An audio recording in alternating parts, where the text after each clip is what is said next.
এই ভিডিওতে দেখা যাচ্ছে একটি বিশাল অজগর সাপ যখন রাস্তা পার হচ্ছিল।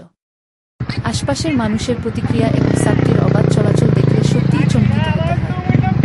এই বিরল মুহূর্তটি প্রকৃতির প্রতি আমাদের শ্রদ্ধা জাগায়। এই ভিডিওতে দেখা যাচ্ছে একটি বিশাল অজগর সাপ যখন রাস্তা পার হচ্ছিল। আশপাশের মানুষের প্রতিক্রিয়া এবং সাপটির অবাধ চলাচল দেখলে সত্যিই চমকিত হতে হয়। এই বিরল মুহূর্তটি প্রকৃতির প্রতি আমাদের শ্রদ্ধা জাগায়। এই ভিডিওতে দেখা যাচ্ছে একটি বিশাল অজগর সাপ যখন রাস্তা পার হচ্ছিল। আশপাশের মানুষের প্রতিক্রিয়া এবং সাপটির অবাধ চলাচল দেখলে সত্যিই চমকিত হতে হয়। এই বিরল মুহূর্তটি প্রকৃতির প্রতি আমাদের শ্রদ্ধা জাগায়। এই ভিডিওতে দেখা যাচ্ছে একটি বিশাল অজগর সাপ যখন রাস্তা পার হচ্ছিল। আশপাশের মানুষের প্রতিক্রিয়া এবং সাপটির অবাধ চলাচল দেখলে সত্যিই চমকিত হতে হয়। এই বিরল মুহূর্তটি প্রকৃতির প্রতি আমাদের এই ভিডিওতে দেখা যাচ্ছে একটি বিশাল অজগর সাপ যখন রাস্তা পার হচ্ছিল।